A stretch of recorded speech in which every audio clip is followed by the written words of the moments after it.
Hello everyone and welcome to the dynamic study. So ये हमारा EVS 20 का unit third का वीडियो है और इसमें हम डिस्कस करने वाले हैं यूनिट थर्ड इन्वायरमेंटल बायोलॉजी, जिसमें हम इकोलॉजी और बायोडाइवर्सिटी से रिलेटेड कुछ इंपॉर्टेंट टॉपिक को डिस्कस करेंगे। आप देखते ही होंगे कि हमारे अर्थ पे किस तरीके का डिस्ट्रीब्यूशन है, चाहे वो नेचर का हो, इकोसिस्टम का यानी आपके बायोडाइवर्सिटी का हो। कहीं ज़्यादा ग्रीनरी है, कहीं बिल्कुल भी नहीं, कहीं बहुत ज़्यादा रेनफॉल है या कहीं बिल्कुल भी नहीं। इस तरीके का जो डिस्ट्रीब्यूशन है, क्या उसका पैटर्न हो सकता है, क्यों है ऐसा, तो उसके पीछे का रीज़न जो हो सकता है वो है आपका latitudinal variation in a sunlight, because sun is the main source of our solar system. Energy का मेन सोर्स सन है।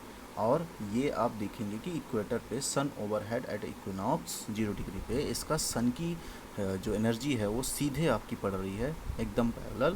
तो इसकी यहाँ पे इंटेंसिटी ज़्यादा होने की वजह से यहाँ पे हीट का वेपराइजेशन भी, मतलब हीट की वजह से वेपराइजेशन भी ज़्यादा होता है, इवेपोरेशन भी ज़्यादा होता है, प्रेसिपिटेशन भी ज़्यादा ही होता है। तो यहाँ पे देखेंगे कि आप ग्रीनरी जैसा एरिया बहुत ज़्यादा होता है। फिर उसी तरीके से आप जैसे जैसे पोल की तरफ बढ़ेंगे बायोडाइवर्सिटी रिचनेस कम होगी, चाहे वो नॉर्थ की जाएंगे या साउथ की ओर, बायोडाइवर्सिटी रिचनेस में कमी आएगी अर्थ की टिल्टिंग की वजह से। और क्या कहते हैं, सन की अर्थ की टिल्ट होने की वजह से भी सन की इंटेंसिटी जो है अर्थ के बायोडाइवर्सिटी पैटर्न को इफ़ेक्ट करती है। और बाकी चीज़ें आप फिगर में ध्यान से पढ़ेंगे तो समझ में आएगा आपका। फिर उसके बाद देखते हैं कि इकोलॉजी जो दुनिया भर की है हमारी, organism, population, community, ecosystem and landscape biology, ecology. Organism ecology में बेसिकली हम ऑर्गेनिज्म के स्ट्रक्चर, फिजियोलॉजी और उसके बिहेवियर और उसके चैलेंजेस की जो इन्वायरमेंट में है उसकी स्टडी करते हैं। मतलब आप कह सकते हैं विच इंक्लूड सब discipline of physiological, evolutionary and behaviour ecology, इसके अंतर्गत आते हैं। पॉपुलेशन इकोलॉजी में हम ग्रुप ऑफ इंडिविजुअल स्पीसीज कोई होगी, कोई सेम स्पीसीज की ग्रुप होगा, उसकी हम स्पीसीज को पर्टिकुलर टाइम पे जहाँ पे वो लिव कर रही है उसकी स्टडी करेंगे। उसमें हम क्या स्टडी करेंगे कि एक स्पीसीज की पॉपुलेशन किस तरीके से चेंज हो रही है टाइम के साथ, या घट रही है या बढ़ रही है, क्या इम्पैक्ट हो रहा है, उसमें क्या क्या से फैक्टर इन्वॉल्व हैं इकोसिस्टम के। कम्युनिटी इकोलॉजी में आप पढ़ेंगे कि जो आपका पॉपुलेशन इकोलॉजी थी उसमें सेम स्पीसीज थी, इसमें ग्रुप ऑफ पॉपुलेशन यानी डिफरेंट स्पीसीज। एक ग्रुप ऑफ पॉपुलेशन में बहुत सारी स्पीसीज हो सकती हैं, तो different species in an area.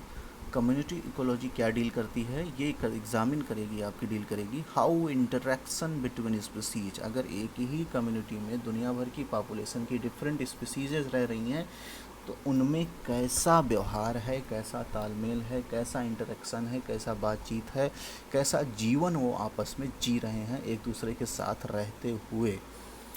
फिर इकोसिस्टम इकोलॉजी में आपका है कि आप बहुत सारी जो कम्युनिटी हैं, community of organism in an area and the physical factor which those organism interact. इसमें क्या पढ़ेंगे आप, इसमें देखेंगे आप ecosystem ecology emphasis energy flow.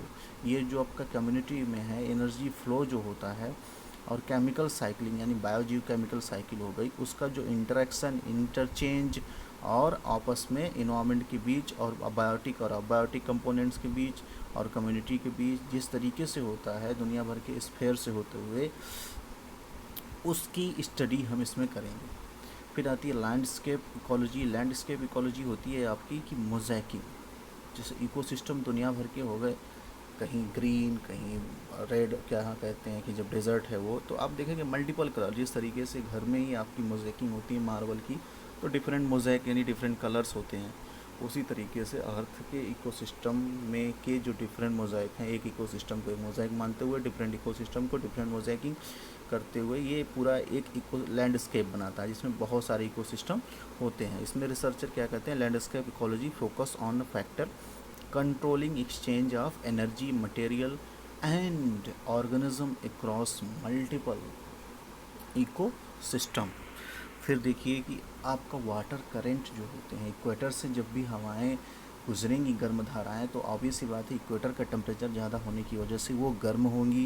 पोल की तरफ जाएंगी तो जलधाराएं जो होंगी आपकी महासागर की यानी ओशियन की, सी की, वो ठंडी हो जाएंगी। तो गर्म से ठंडी की ओर इस तरीके से मूव करती रहती हैं, और जब ये गर्म हवाएं या ठंडी हवाएं किसी कोस्टल एरिया से होके जाएंगी तो वहाँ पे गर्मी और उसके टेम्परेचर जो होगा उस हवा का या उस वेव का, उस समुद्र धाराओं का, उससे उस कोस्टल एरिया के बायोडाइवर्सिटी पे इम्पैक्ट पड़ेगा, चाहे वो कोस्टल एरिया हो और चाहे मैनग्रोव जो पाए जाते हैं कोस्टल एरिया में, उन पे जो इम्पैक्ट पड़ना होगा वो पड़ता है।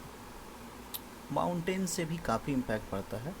माउंटेन क्या इन्फ्लुएंस करता है? एयर फ्लो को लैंड के ऊपर।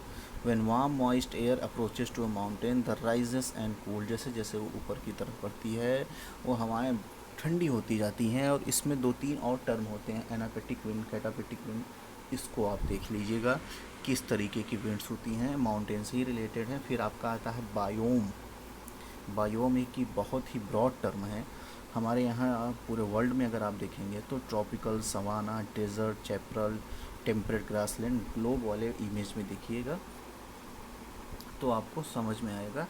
ये देखिए इसमें किस तरीके से चैपरल हो गया आपका, ग्रासलैंड हो गया, फिर ऊपर टुंड्रा हो गया, फिर हाई माउंटेन हो गया, फिर पोलर आइस हो गया, ये सारी चीज़ें जो हैं पाई जा रही हैं। फिर आप इस इमेज में देखेंगे तो किस तरीके से इधर आपका टेम्परेचर दिया हुआ है, नीचे के साइड आपका प्रेसिपिटेशन दिया हुआ है, और फिर उसके बाद अगर आप देखेंगे तो ये आपका जो डेज़र्ट हो गया, डेज़र्ट में देखिए टेम्परेचर कैसा है। डेज़र्ट में टेम्परेचर होने का क्या रीज़न है कि कम है, प्रेसिपिटेशन भी कम है। जब टेम्परेचर ज़्यादा है प्रेसिपिटेशन भी कम है। फिर आप देखेंगे ट्रॉपिकल रेन फॉरेस्ट में प्रेसिपिटेशन कितना ज़्यादा है, टेम्परेचर भी ज़्यादा है, ग्रीनरी बहुत ज़्यादा है। फिर आर्कटिक एंड अल्पाइन हो गया, नॉर्दर्न हो गया। इसी तरीके से किस तरीके से वहाँ पे टेम्परेचर और प्रेसिपिटेशन का आपस में रिलेशनशिप है, और यही गवर्न करते हैं मोस्टली इकोसिस्टम की बायोडाइवर्सिटी की रिचनेस, कि कहाँ ज़्यादा है, कैसी है, क्या है, कम है, क्यों है। बाकी सारी चीज़ें जो डिफ़ाइन की जाती हैं वो इसकी वजह से ही होती हैं। अब देखिए फिर क्या होता है कि आपका इकोटोन। इकोटोन बेसिकली क्या होता है कि इकोटोन बेसिकली होता है कि boundaries between the biomes, terrestrial biome usually into a neighboring biome, sometimes over a large area. The areas of intergradation called an ecotone. जब दो डिफरेंट टाइप्स के इकोसिस्टम मिलते हैं तो उनका जो सबमर्जिंग एरिया होता है वही इकोटोन बोला जाता है। इंटरेक्शन जो होता है, को इंटरेक्शन, वो आपका इकोटोन का एरिया होता है जब दो डिफरेंट टाइप्स के इकोसिस्टम या बायोम एक जगह पे मर्जिंग पॉइंट पे होते हैं। तो एग्ज़ाम्पल के तौर पे अगर आप देखेंगे तो मार्शलैंड हो गया आपका, यानी वेटलैंड के between dry and wet ecosystem के बीच का जो एरिया होगा ये मैनग्रोव फॉरेस्ट हो गया आपके। इसमें आपका टेरेस्ट्रियल और मैरीन इकोसिस्टम के बीच का जो इंटरेक्शन होगा वो वहाँ पाया जाता है। Grassland between desert and forest. Estuaries जो होती हैं आपकी between salt water and fresh water, यहाँ पे देखेंगे आप। Mountain range can also create ecotone due to change in a climatic condition on the slope. जैसे जैसे ऊपर से नीचे की तरफ आएंगे तो ऊपर ज़्यादा ठंडा होगा तो एक ऐसी चीज़ें आ जाती हैं जहाँ पे वेरिएशन ज़्यादा ग्रीनरी मिलती है ना। टिम्बर लाइन का कॉन्सेप्ट सुने थे कि एक टाइम के बाद वहाँ पे प्लांट्स की ग्रो होना बंद हो जाते हैं। तो अगर आप इमेजिन कर सकते हैं तो दो डिफरेंट टाइप्स के इकोसिस्टम वहाँ पे भी मिलेंगे, तो इकोटोन का एरिया आप मान सकते हैं।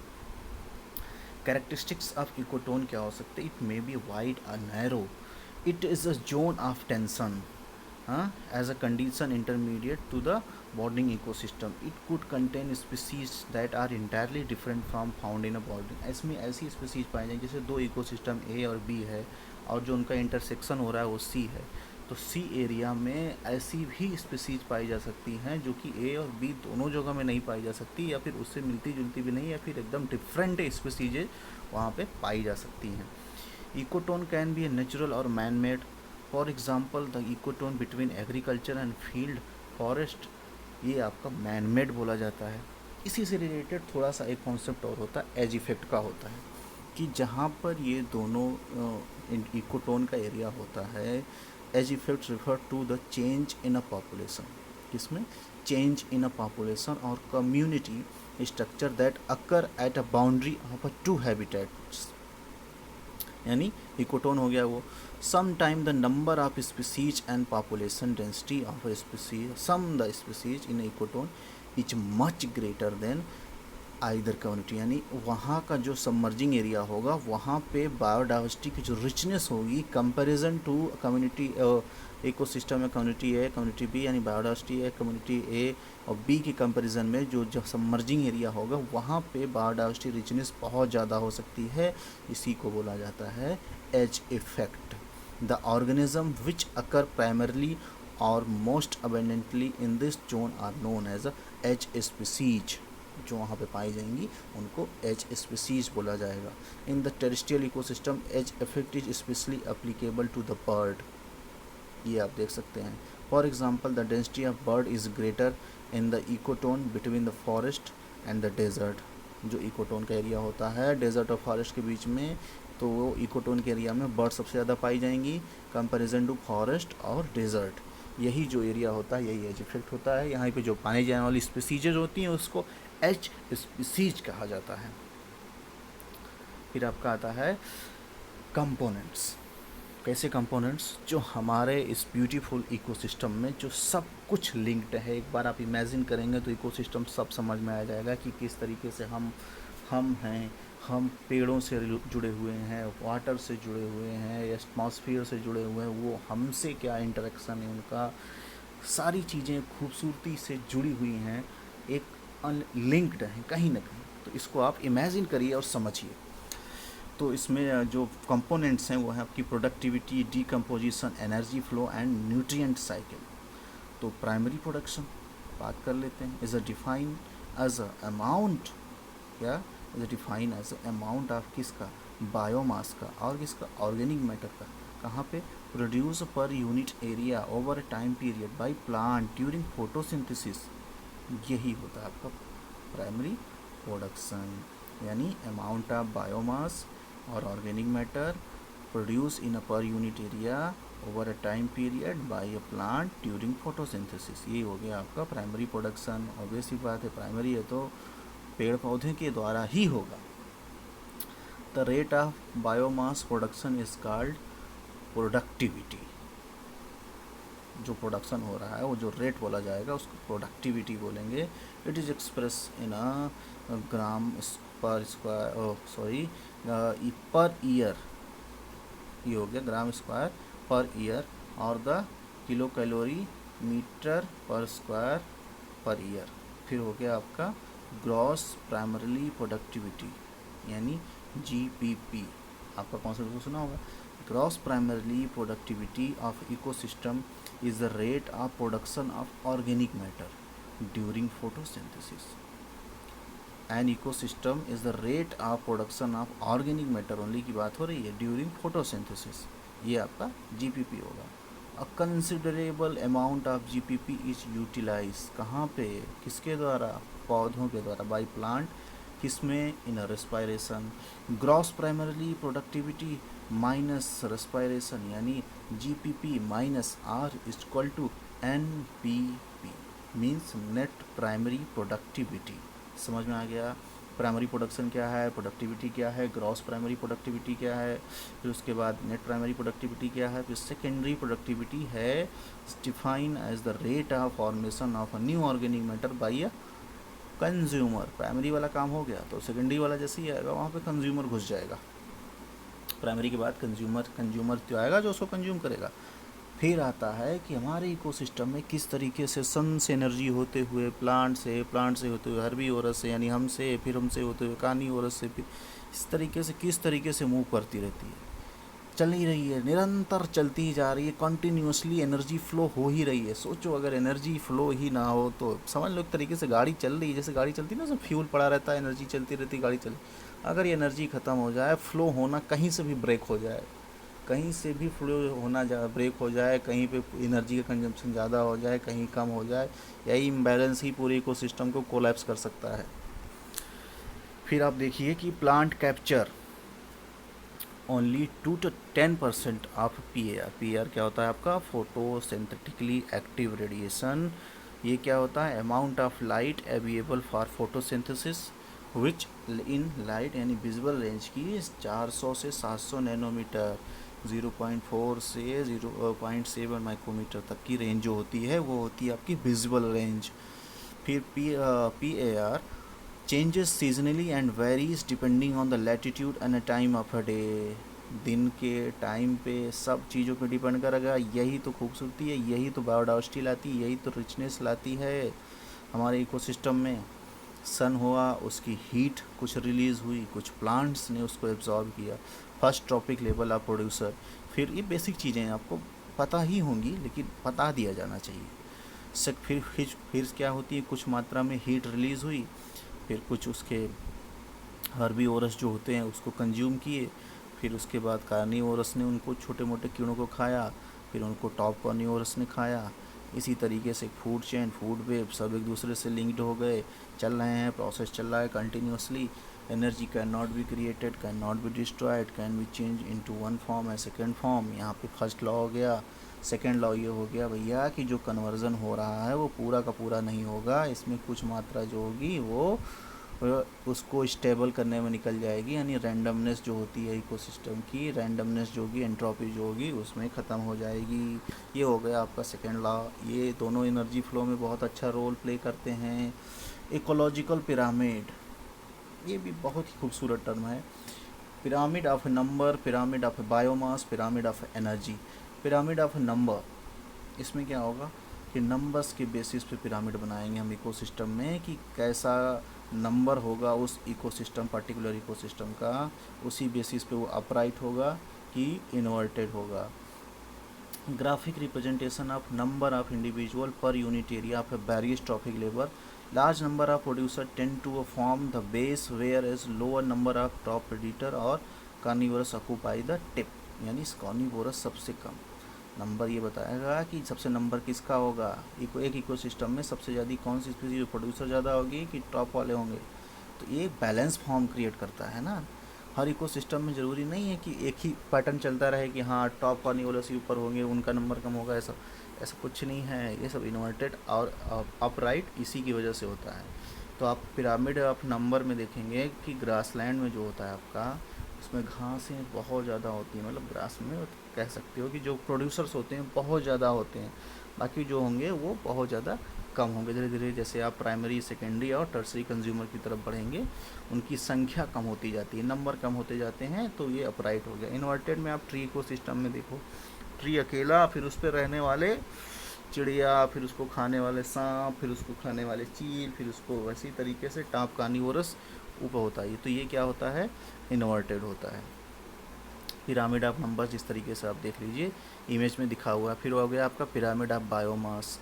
So the amount of biomass, इसमें बायोमास के बेसिस पे होगा। लिविंग और organic matter present in organism present पर unit area at each trophic level, it's drawn with the producer at the base at the top carnivorous. अब इसमें देखेंगे किस तरीके से ट्रीज़ होंगे, सबसे ज़्यादा इनका बायोमास हो गया, फिर उनके प्राइमरी कंज्यूमर हैं, फिर सेकेंडरी हैं, फिर उसके बाद भालू आ गया। ठीक है। इन्वर्टेड में आप देखेंगे तो ये पॉन्ड इकोसिस्टम का दिया गया है कि जो छोटे छोटे प्लैंकटन है, प्रोड्यूसर हैं, ये भी कम है। फिर उसके बाद खाने वाली उनको मछलियाँ, फिर उनको खाने वाली बड़ी मछलियाँ। फिर इसके किस तरीके से इनके बायोमास में हो रहा है बढ़ोतरी, यानी इंक्रीमेंट। ऑब्वियस ही बात है, साइज़ बढ़ रहा है तो बायोमास बढ़ ही रहा है ना। छोटे छोटे उनका कितना ही होगा, 4 इसमें दिया गया है, 4 ग्राम पर मीटर स्क्वायर, 8 ग्राम पर मीटर स्क्वायर, 12 ग्राम पर मीटर स्क्वायर। ऑब्वियस ही बात। पिरामिड ऑफ एनर्जी, ये तो इन्वर्टेड हो ही नहीं सकती, आप कितना भी कर लो। An energy pyramid represented the amount of energy at each trophic level and loss of energy at each is transferred to another trophic level. Energy pyramid, sometimes called trophic pyramid and ecological pyramid, is useful to quantify the energy transform or one organism to another.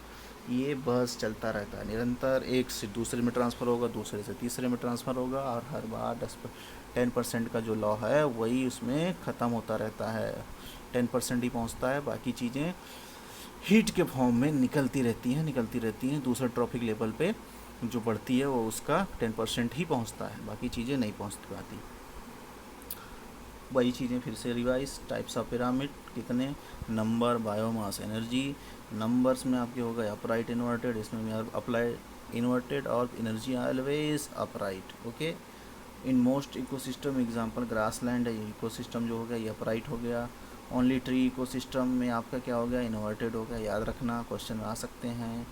Pyramid of biomass में upright जो हो गया वो आपका terrestrial and aquatic ecosystem हो गया। Inverted जो हो गया आपका मैरीन इकोसिस्टम हो गया। बाकी इसमें तो अपराइट ही है, जो भी कर लो आप, वन टाइगर, सब दुनिया भर की चीज़ें। फिर आपका आता है कि पॉल्यूटेंट। अब इसी सब टॉपिक लेवल्स में जो दुनिया भर की चीज़ें होती हैं मूव करती हैं, दो टर्म होते हैं बहुत ज़्यादा। परसिस्टेंट ऑर्गेनिक पॉल्यूटेंट यानी ऐसी चीज़ें होती हैं, वो चीज़ पीओपी आप जान लो कि जो क्लोरीनेटेड कंपाउंड होते हैं, जैसे इन्वायरमेंटल केमिस्ट्री मैंने 3 पेस्टिसाइड बताया, क्लोरीनेटेड जो उसमें बताया था मैंने, वो उनका परसिस्टेंट ज़्यादा होता है, जैसे DDT.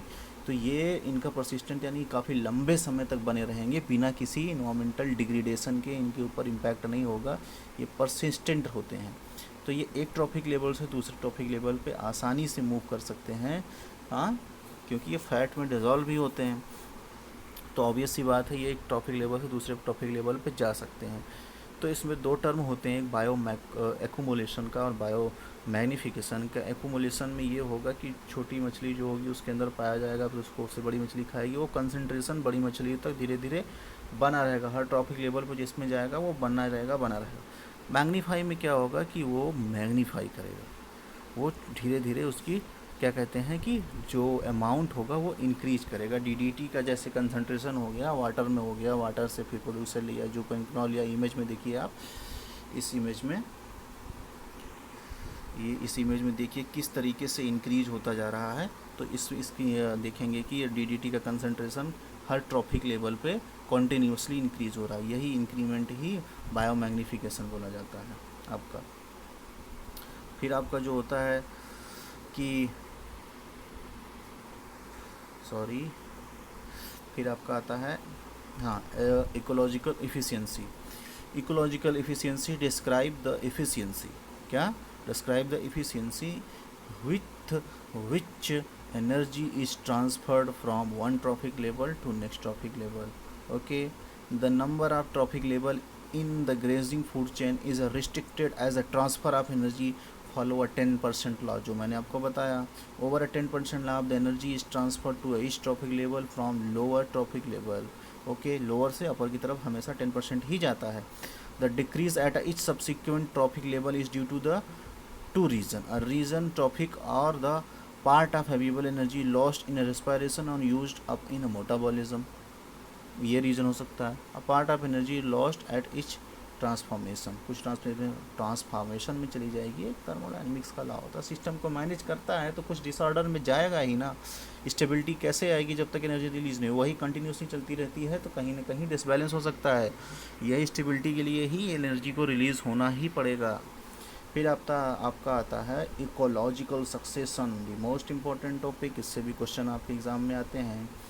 The disturbed area may be colonized by a variety of species which are gradually replaced by other species which are in a turn replaced by still other species. A process, a timely process, a time frequency based process, a sequence and systematic process is called ecological succession।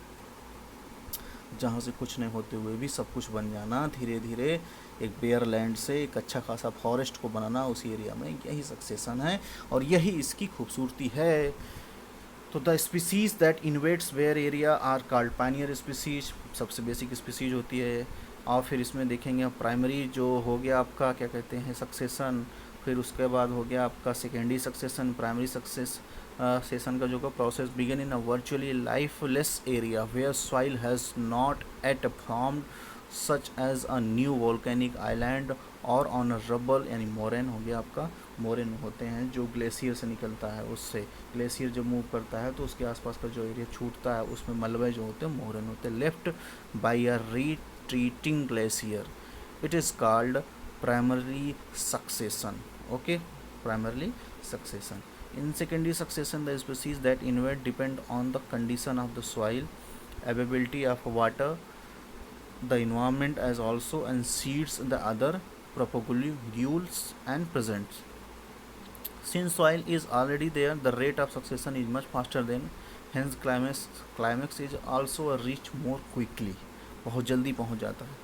तो primary succession जो होता है वो reach करने में बहुत ज़्यादा time लगाता है, कभी कभी तो हंड्रेड्स ऑफ ईयर हो जाते हैं उसको मेंटेन करने में, लेकिन सेकेंडरी में जल्दी होता है। सक्सेशन आप देखेंगे प्राइमरी और सेकेंडरी सेक्शन में begins with no life, follow removal of existing biota, no soil present, soil already present, new area, old area हो गया आपका। फिर उसके बाद हो गया लाइक and moss come first, seed and root already present, biomass is low, biomass is higher. फिर इसमें ऑटोजेनिक और एलोजेनिक भी होता है सक्सेशन, ऑटोजेनिक खुद से, एलोजेनिक किसी एक्सटर्नल फैक्टर की वजह से। फिर इसमें जो प्रोसेस होते हैं वो आपके 5 तरीके के प्रोसेस होते हैं। आपका सक्सेशन का जो स्टेप होता है उसमें जो है 5 तरीके के प्रोसेस होते हैं। पहला प्रोसेस होता है आपका न्यूडेशन, मैंने अभी बताया नहीं इसमें लेकिन जान लो, आप सुन तो रहे ही हो। तो न्यूडेशन हो गया आपका। फिर उसके बाद इन्वेजन होता है, इन्वेजन में 3 आपके स्टेप्स हो जाते हैं। माइग्रेशन, एक्सेसिस, एक्सेसिस यानी हो गया कि एक्सेसमेंट यानी इस्टेब्लिशमेंट करना, किसी भी स्पीसीज को इस्टेब्लिश करना। फिर आपका एग्रीगेशन हो जाता है यानी एग्रीगेट करना, ऑब्वियस सी बात है। फिर कंपटीशन और कोएक्शन आता है, फिर रिएक्शन आता है और लास्ट स्टेज जो होता है आपका 5वां स्टेबलाइजेशन का स्टेज होता है। फिर आपका इसमें देखिए कि succession of plant is called hydrarch and xerarch. इसमें क्या होगा कि जो वाटर से रिलेटेड होगी hydrarch, succession take place in a water areas and a successional series program from the hydric to the mesic condition. Mesic condition यानी water की जो कंडीशन होती है। As against this xerarch succession take place in a dry area and series progress from xeric to mesic condition. Okay, अब देखो phytoplankton का area, फिर read swamp stage area जो हल्के फुल्के मार्सेस मतलब घास से उग के आ रही हैं, फिर सबमर्ज प्लांट एरिया, फिर marsh and shadow area, meadow area हो गया, सबमर्ज फ्री फ्लोटिंग एरिया हो गया, स्क्रब एंड स्टेज धीरे धीरे बढ़ता जाता है, पूरे तरीके से फॉरेस्ट एरिया में कन्वर्ट हो जाता है। ओके, अब थोड़ा बहुत हम बढ़ रहे हैं पॉपुलेशन इकोलॉजी की तरफ, ठीक है। ये बहुत ही इम्पोर्टेंट चीज़ें हैं, इससे क्वेश्चन तो आता ही है, आपको पता ही होना चाहिए। फिर देखिए क्या होता है कि पॉपुलेशन को जो डिस्ट्रीब्यूशन है वो किस तरीके से है, एक क्लम्ड है, यूनिफॉर्म है या रैंडम बेस पे है। जो स्ट्रक्चर दिए हुए हैं उसको देखेंगे, क्लम्ड हो गया, एक ही जगह इकट्ठे हैं, काफ़ी पैचेस फॉर्म में हैं। फिर यूनिफॉर्म में है आपके जो स्कैटर्ड फॉर्म में है जगह जगह। फिर उसके बाद हो गया आपका रैंडम फॉर्म में, पूरी तरीके से कहीं भी बिखरे हुए टाइप के हैं, उस तरीके से। ये पॉपुलेशन का डिस्ट्रीब्यूशन है, पैटर्न है उनके डिस्ट्रीब्यूशन का। देखिए पॉपुलेशन इकोलॉजी में एक प्रिंसिपल था जिसको कम्पिटिटिव एक्सक्लूसिव प्रिंसिपल या गॉस साहब ने दिया था, इसको GF गॉस ने, तो इसलिए इसको गॉस प्रिंसिपल या गॉस लॉ भी बोला गॉस लॉ भी बोला जाता है। इन्होंने बताया था कोई 2 स्पीसीज होंगी एक जगह पे तो अच्छे से ग्रो नहीं करेंगी, एक दूसरे से जलेंगी, जो भी होगा, मतलब मैं ऐसा ह्यूमन बिहेवियर की बेसिस पे बता रहा हूँ। आप देखो इकोलॉजी वही है जो आप फील करते हो, जो आप समझते हो, आपके सराउंडिंग हर चीज़ जुड़ी हुई है। उसके अलावा पॉपुलेशन इकोलॉजी तो और इजी है, आप अपने आप को ही देख करके पूरी की पूरी पॉपुलेशन इकोलॉजी समझ ही सकते हो और कुछ इसमें समझने की ज़रूरत नहीं है। तो 2 स्पीसीज एक तरीके से फुल डेवलपमेंट में, फुल चीज़ों में, मतलब एक तरीके से अच्छी ग्रोथ के साथ आप कह सकते हो तो नहीं हो सकती। ये कॉम्पिटिटिव एक्सक्लूसिव प्रिंसिपल कह सकता है कि एक ही निच में, एक ही सिस्टम में 2 चीज़ें एक साथ ग्रो नहीं कर सकती। 2 स्पीसीज एक ही एरिया, एक ही निच में, उनको आपस में झगड़ा करना होगा, एक डोमिनेंट हो जाएगी, एक रिसेसिव हो जाएगी। The principle of competitive exclusive was proposed by GF Gause, state that 2 species competing for the same resources can not coexist. दोनों को रिसोर्सेज को नहीं, this law is also known as gas law, gas नहीं Gause law.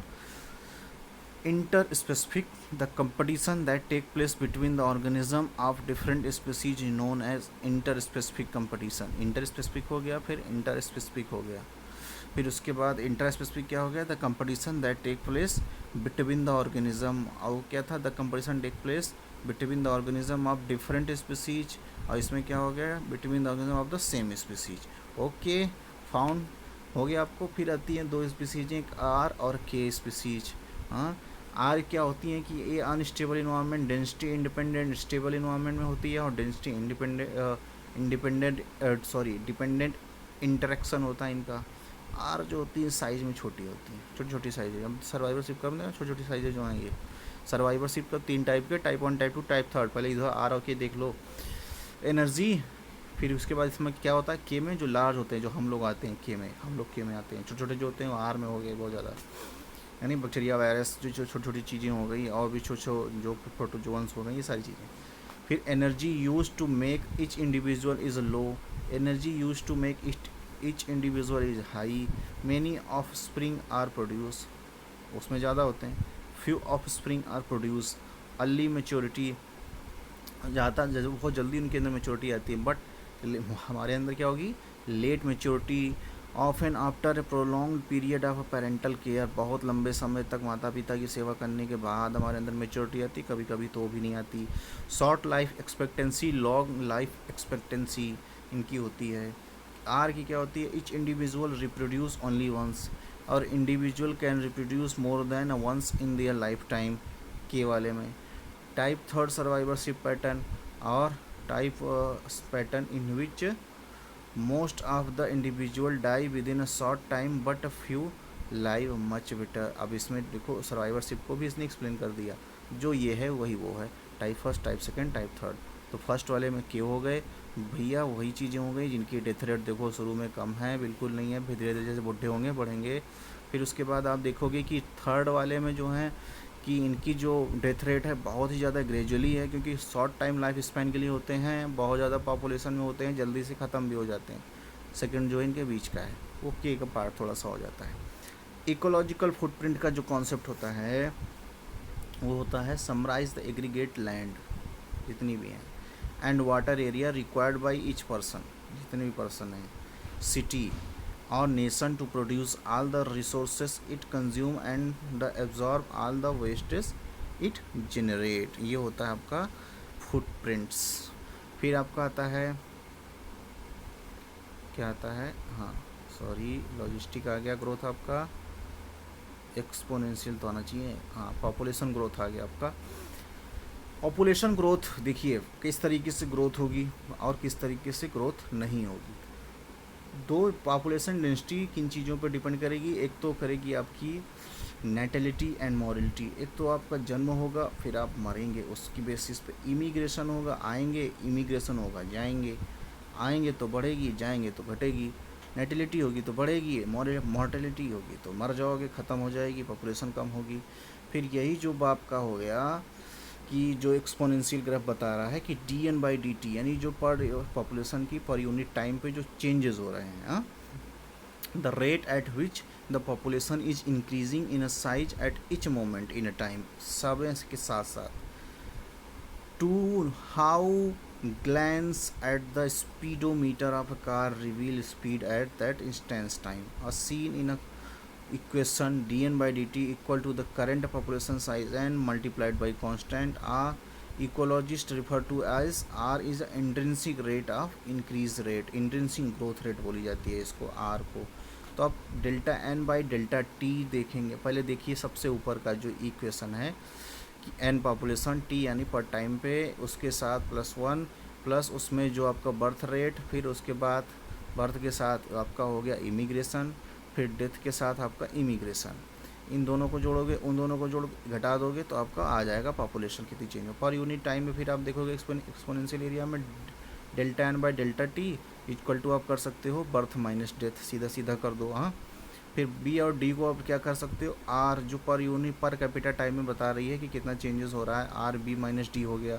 तो delta n delta t को क्या लिख सकते हैं, r इक्वल टू क्या कर सकते हैं हम, r delta t into population जो आपकी मेन होगी, तो r की जगह हम इसको भी लिख सकते हैं delta n by delta t equal to r delta t n।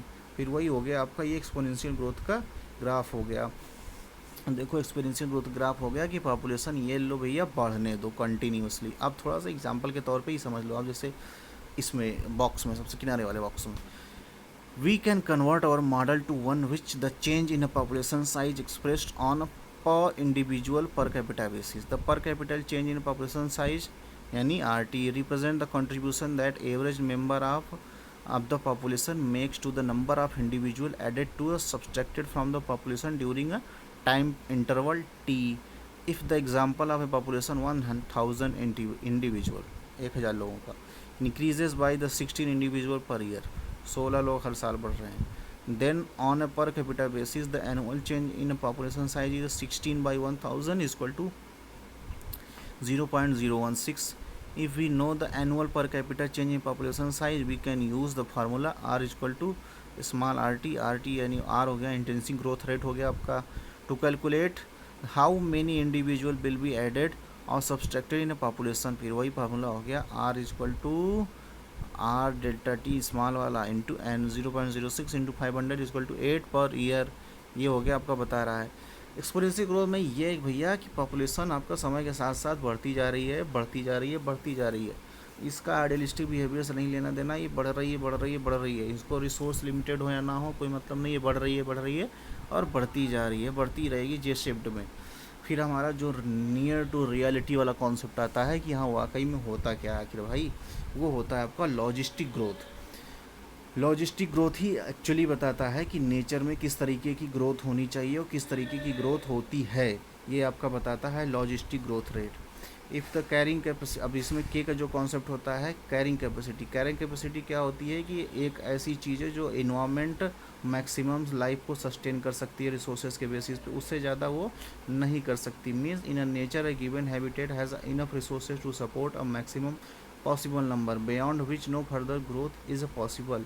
Late us call a limit natural, nature की लिमिट को कह सकते हैं उसको, that is known as a carrying capacity K for that species in that habitat. एक habitat में limited resources होंगे हर चीज़ के, तो उससे ज़्यादा हो गए तो पॉपुलेशन डिक्लाइन करेगी।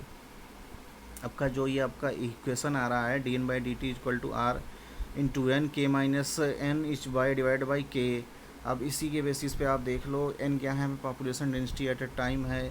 फिर आपका डेरिवेशन बताने की जरूरत नहीं थी इसलिए मैंने नहीं बताया, ज़रूरी भी नहीं है। R equal to intrinsic rate of nature increases, K equal to carrying capacity. अब इस टेबल में देखो किस तरीके से अगर आपका पॉपुलेशन साइज जो है वो कैरिंग कैपेसिटी से कम है, यानी के इक्वल टू आपका 1500 है उसमें दिया हुआ, अगर वो कैरिंग कैपेसिटी से कम है तो जो ग्रोथ रेट है वो पर कैपिटा ग्रोथ रेट है, इंटेंसिव ग्रोथ रेट है जो के माइनस एन डिवाइडेड बाई के और पर कैपिटा ग्रोथ रेट है, देखोगे आप ये अप्रॉक्स 1 है, कंटिन्यूसली बढ़ रहा है। लेकिन धीरे धीरे जब पॉपुलेशन साइज आपके कैरिंग कैपेसिटी, यानी कैरिंग कैपेसिटी हो गई नेचर जो प्रोवाइड कर रहा है इसे इतना ही रिसोर्स दे पाएंगे, अगर उसके रीच करेगी तो पर कैपिटा ग्रोथ रेट और के एन बाई के माइनस एन डिवाइड बाई के जीरो हो जाती है धीरे धीरे, यानी कोई ग्रोथ नहीं होगी, ग्रोथ डिक्लाइन करेगी।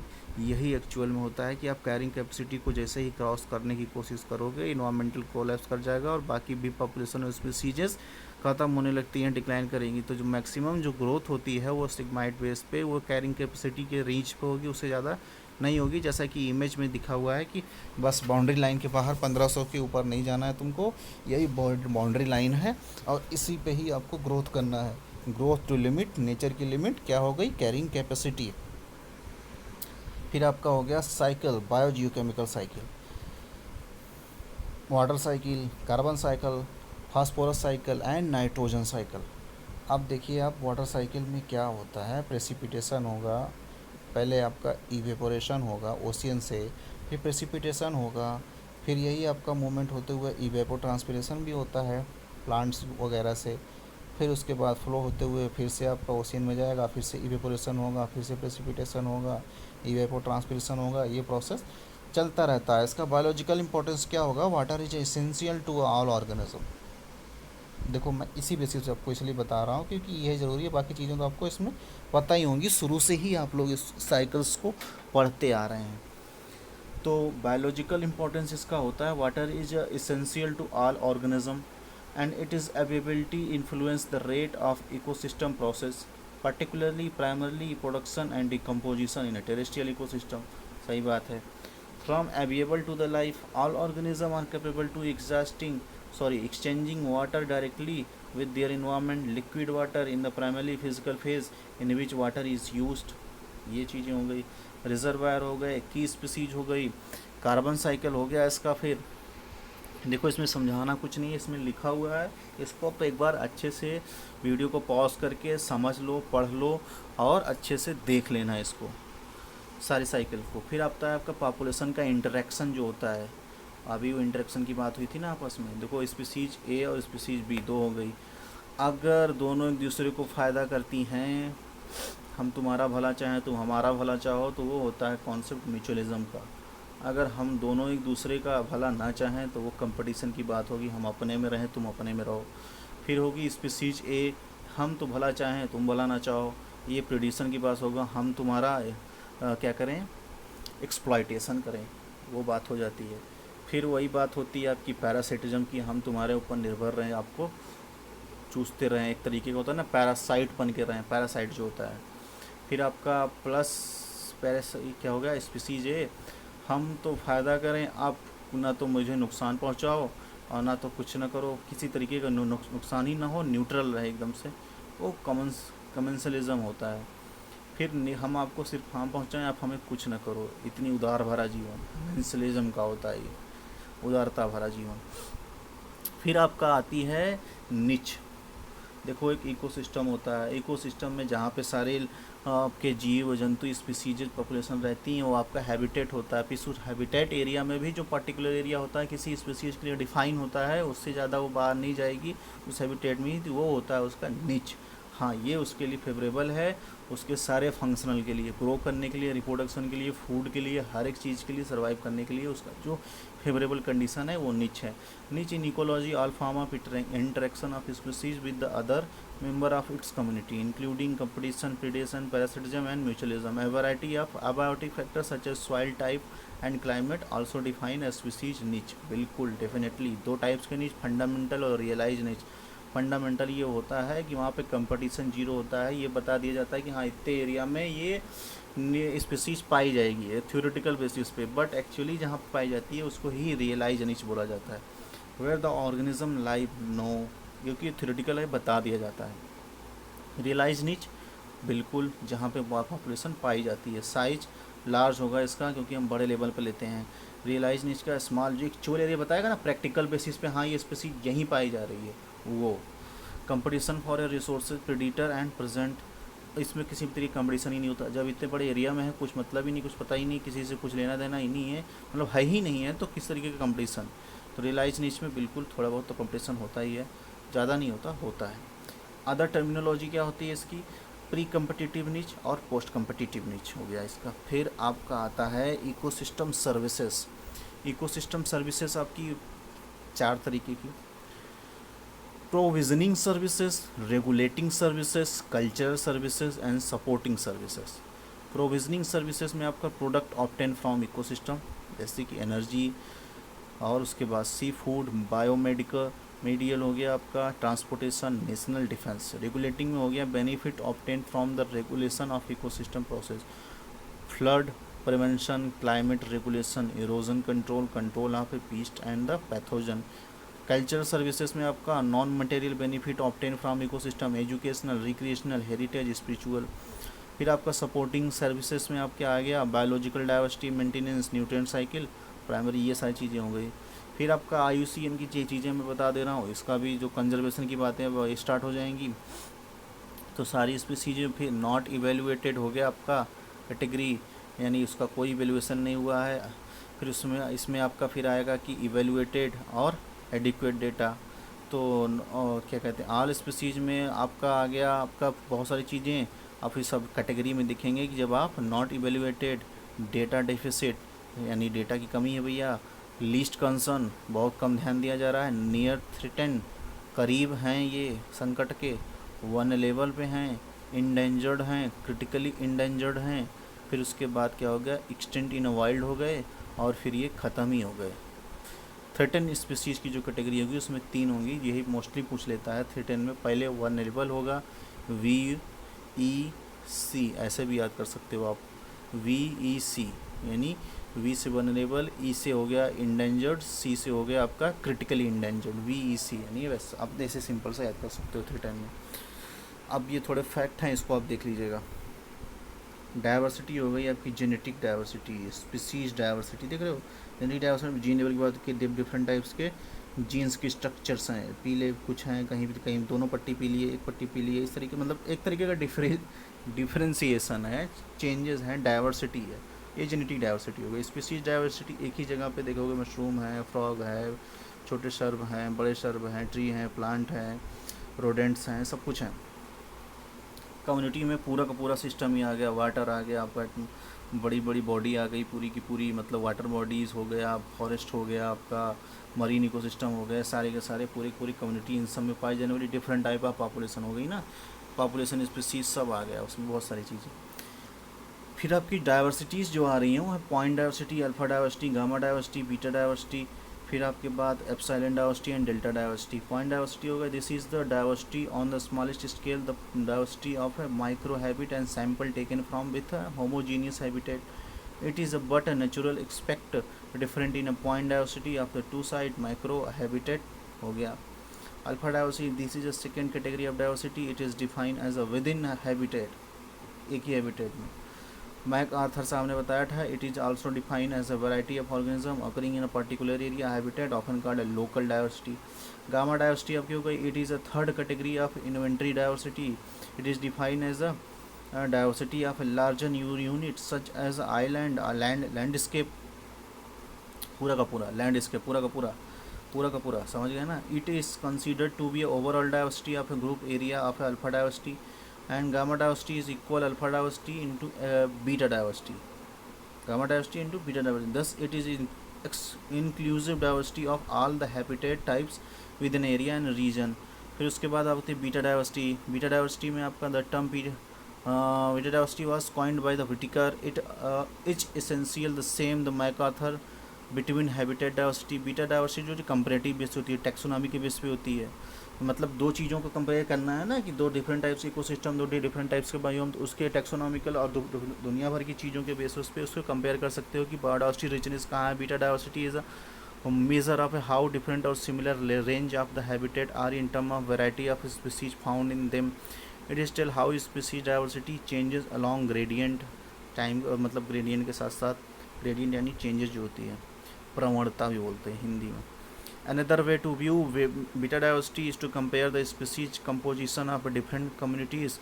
For example, forests have a more species than grassland, or fish species occur in a potamon part of a river than in a क्या कहते हैं कि rhithron part.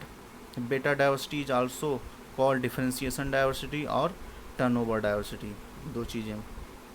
According to Ricklefs and Miller it is not practical to measure the beta diversity directly because the habitat distribution of species overlap, okay, but we can calculate the number of unique habitat recognized by the species within a region from following relationship. Beta diversity is equal to gamma diversity divide by alpha diversity, जब relationship है तो उसी से ये भी बना लिए इसको।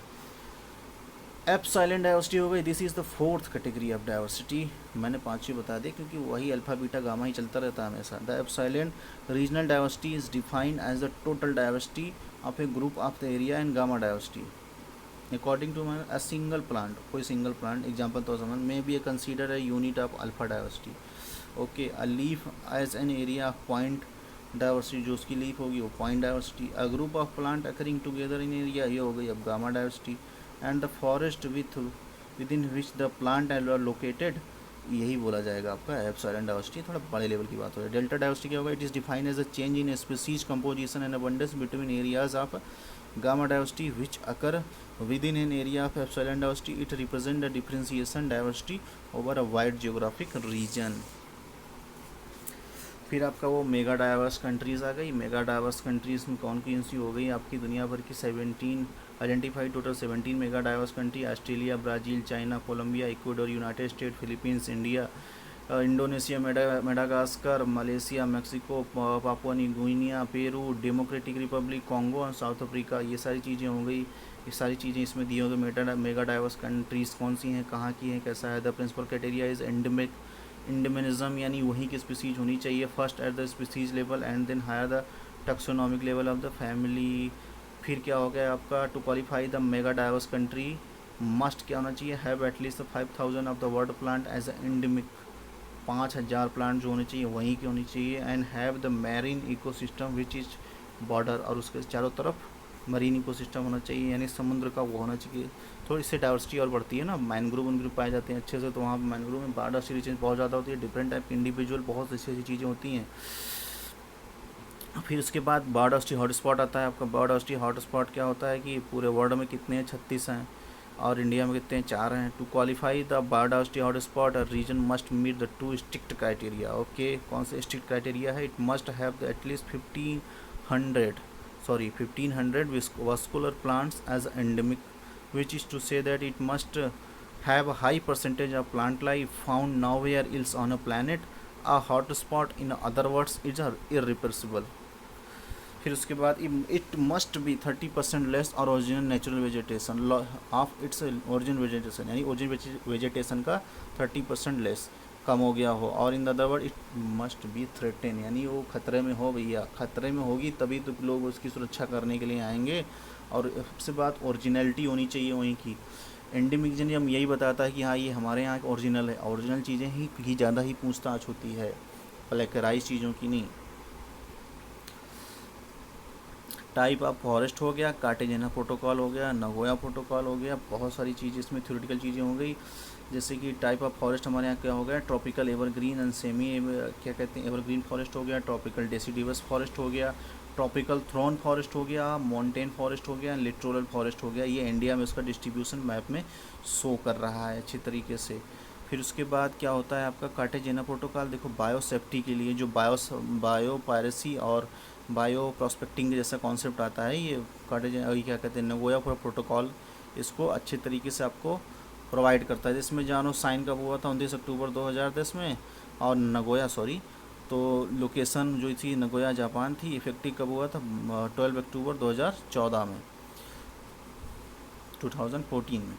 फिर कार्टेजेना प्रोटोकॉल आप क्या कहते हैं, bio safety to the convention on the biological diversity is a international agreement which aims to the safe handling and transport use of living modified organism LMO, living modifying organism resulting from the modern biotechnology. They may have the adverse effect biological diversity, taking also into account risk to human health. It was adopted in 29th January 2000 and entered into a force 11 September 2003.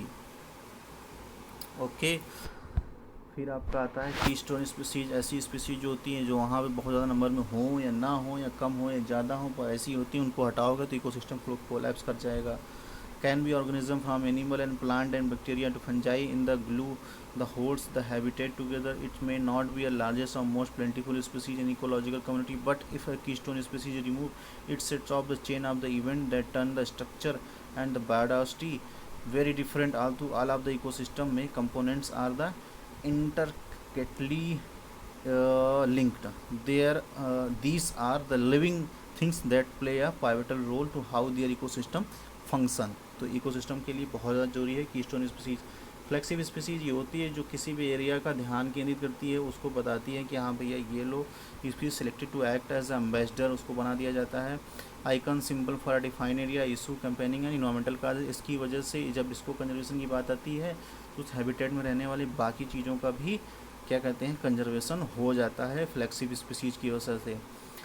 तो indicator species क्या होती है, indicator species और group species choose as an indicator of proxy that state ecosystem of a certain process within ecosystem. Okay, example include दिया है crayfish का as an indicator fresh water quality, coral हो गया indicator of the marine process such as siltation, sea water rise in sea water हो गया, ठीक है। Bio processing और बायो प्रॉस्पेक्टिंग भी दिया गया है। बायो पायरेसी भी आपके जैसे सिलेबस में है, इसको भी आप एक तरीके से देख लीजिएगा। फिर आपका आता है स्टैंडिंग क्रॉप और स्टैंडिंग स्टेट। स्टैंडिंग क्रॉप हो गया, standing crop is amount of biomass present in ecosystem. जो बायोमास होगा आपका वो पूरा का पूरा आपका इकोसिस्टम में जो पाया जाएगा वो आपका स्टैंडिंग क्रॉप में आएगा। It is represent the entire living matter, there is no circulation और continuous synthesize and consumption of biomass are going on. Standing state में आपका स्टैंडिंग स्टेट में is amount of inorganic nutrient found in ecosystem. It represent a part of the non living matter.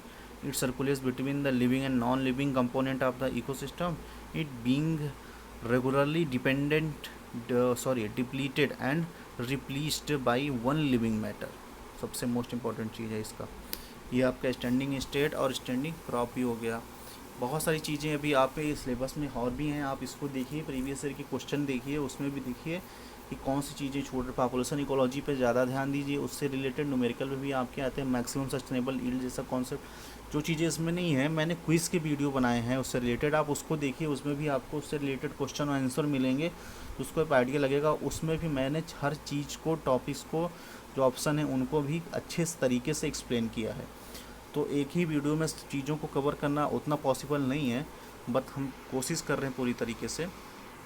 अब ecological restoration का concept होता है जैसे succession तो हो गया, वो नेचुरली होता है और बहुत ज़्यादा टाइम टेकिंग होता है, बट अगर आप उसको मैनुअली करना चाहते हो कम टाइम पीरियड में, तो आपको वो इकोलॉजिकल रिस्टोरेशन की बात करता है, वो होता है। इसमें आपका रीवेजिटेशन, हैबिटेट इन्हेंसमेंट और रिमीडिएशन जैसी कॉन्सेप्ट होते हैं। बायो रिमीडिएशन जैसे कॉन्सेप्ट यही हो गया कि बायोलॉजिकल चीज़ों को यूज़ करते हुए पॉल्यूशन जैसी चीज़ों को रिमीडिएट करना, using organism usually prokaryote, fungi और plant to detoxify polluted ecosystem is known and bioremediation. जो ऑयल स्पिल इसमें होता है ना, वो उसके लिए बायो रिमीडिएशन जैसी टेक्निक बहुत अच्छी तरीके से यूज़ हो रही है आजकल, रिमूव करने के लिए, उसके लिए जो स्पिलिंग हो जाती है पूरे ओशियन या मरीन इकोसिस्टम में। Some plant and lichen adapted to soil containing heavy metals can accumulate and high concentration. इसको फाइटो रिमीडिएशन भी जो प्लांट्स करेगा उसको फाइटो रिमीडिएशन बोलते हैं।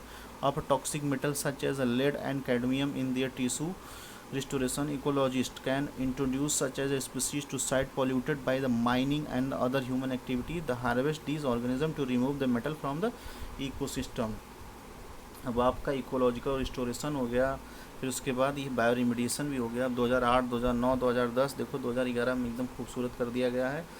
अब देखिए आप बाकी जो चीज़ें छूटी हुई हों उसको आप देख लीजिएगा, जैसे लेंटिक हो गया, लोटिक हो गया, फिर उसके बाद क्या कहते हैं आपका जो बेंथॉस हो गया, फिर उसके बाद क्या कहते हैं कि नेक्टिक हो गए। ये सारी चीज़ें जो हो गई, बहुत सारी चीज़ें होती जो छोटी छोटी चीज़ें छूट गई हैं हमसे, उसको आप देख लीजिएगा एक बार सरसरी निगाह से। ये छोटी छोटी चीज़ें हैं, एक बार देखेंगे तो अच्छे तरीके से समझ में आ जाएगी। बाकी हमारे जो क्विज़ की वीडियो हैं आप उनको देखिए, उसमें भी आपको बेनिफिट मिलेगा, क्योंकि एक पैटर्न तरीके से उसमें अच्छे तरीके से एक्सप्लेन किया गया है। जो क्वेश्चन आए हुए एग्ज़ाम में उनको पूरा तो नहीं एक वीडियो में कवर किया जा सकता।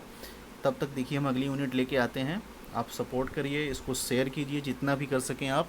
तब तक के लिए thank you, keep on watching, keep on learning.